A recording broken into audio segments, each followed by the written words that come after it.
वफाकी वज़ीर ख्वाजा आसिफ ने मीडिया से गुफ्तगू करते हुए कहा है कि हमारी हुकूमत के दौरान जो वाक़या पेश आया था उस पर मैंने माजरत की। अब हमारी हुकूमत नहीं, ख्वाजा आसिफ की उस्मान डार की वालदा के इल्ज़ामात से मुतल्लक़ गुफ्तगू। मज़ीद तफ़सीलात ब्यूरो चीफ मोहम्मद अरफान की इस रिपोर्ट में।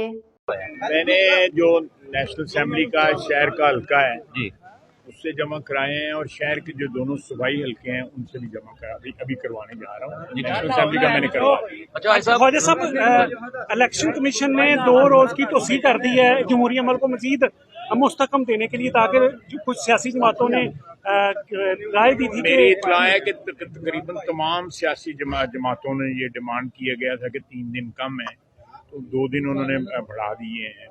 अच्छी बात है। जो शेड्यूल में जो है छोटी मोटी गुंजाइश उन्होंने निकाली है ताकि ज़्यादा से ज़्यादा लोग जो है वो कागज़ फाइल कर सकें। ये भी एक हक़ है इलेक्शन लड़ने का जो है, और उस हक़ के ऊपर कोई ज़द ना आए। जी ठीक है साहब, इल्ज़ामात की बड़ी बुछाड़ है आजकल आपके ऊपर, इस पे बताइएगा। आप पहले प्रोग्राम में बता चुके हैं, मजीद इस पे बताइएगा कि अभी तक इल्ज़ामात का जो सिलसिला जारी है। देखिए, मैं मेरे ऊपर या सियासतदानों के ऊपर जो है इल्ज़ामात लगते भी हैं। वो लोग जो है कुछ उन पर यकीन करते हैं, कुछ नहीं यकीन करते। लेकिन बदकिस्मती है कि इस किस्म के इल्ज़ामात लगाए जाते हैं जिनका कोई सिर पैर नहीं है, उनका कोई बुनियाद नहीं है, उनमें हकीकत का जो है एक रत्ती भर हकीकत नहीं है। तो हमने तो नहीं कहा था कि जी टीवी पे बैठ के प्रोग्राम करें और अपनी सियासी साख को नुकसान पहुंचाएं।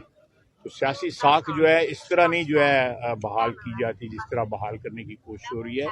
मेरी दरख्वास्त होगी इलेक्शन लड़ें और सियालकोट की आवाम को फैसला करने दें।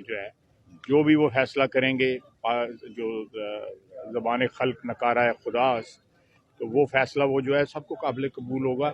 ये हथकंडे जो हैं मेरा ख्याल है कि जो भी ये इस्तेमाल करता है वो अपनी साख में, अपनी इज्जत में, अपने वकार में, सब में जो है कमी उसकी होती है।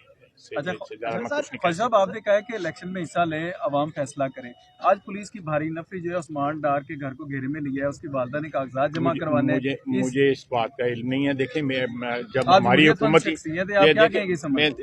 देखें जब हमारी हुकूमत थी ना तो उस वक्त एक वाक़या हुआ था, मैंने उसकी जिम्मेदारी भी ली थी और माफ़ी भी मांगी थी। अब हमारी हुकूमत नहीं है, इंटरिम हुकूमत है। अदालतें खुली हैं, इंतज़ामिया मौजूद है, एक बड़ा जो है मौसर किस्म की इस वक्त जो है इंटरिम हुकूमत है। ये पुरानी इंटरिम हुकूमत की तरह नहीं है। वफाक में भी और पंजाब में भी उनसे रिलीफ मांगें। अगर मेरे साथ कोई गिला है मेरे पे कानूनी कार्रवाई करें। शहर के लोगों की या किसी पर्या पंचायत कर लें या किसी सरकारी अफसरों की कर लें, उनको कर लें। जिस मर्जी फोरम पे जाके जो है इंक्वायरी करवा लें कि मेरा इन चीज़ों से क्या तल्लुक है। मैं इस किस्म की घटिया सियासत नहीं करता। मेरा ख़ानदान पिछले 70-72 साल से जो है पार्लियामेंट की सियासत कर रहा है।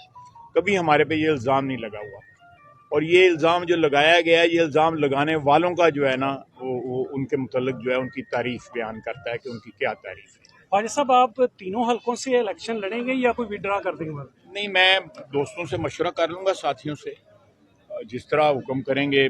जो हमारे दोस्त हैं, वर्कर हैं, साथी जो हैं कि किस हल्के में मैं रखूँ कागज़, किन पे उठा लूँ। सब पे तो मुमकिन नहीं होगा, तो लेकिन जहाँ भी एक कंसेंसस होगी कि किस हल्के से मैंने इलेक्शन लड़ना है, उस हल्के से मैं कागज रखूंगा, अब दूसरे हल्कों से। बहुत शुक्रिया, थैंक यू। वो कैप्टन अफसर साहब से पूछे जी। मेरी अगर मेरी क़यादत को बयान देती है तो उसका मैं जवाब या कोई तशरीह कर सकता हूँ। उनका ज़ाती बयान है और वो जैसे बिल्कुल इंडिपेंडेंट है, हमारे लिए काबिल एहतराम है, मोहतरम है।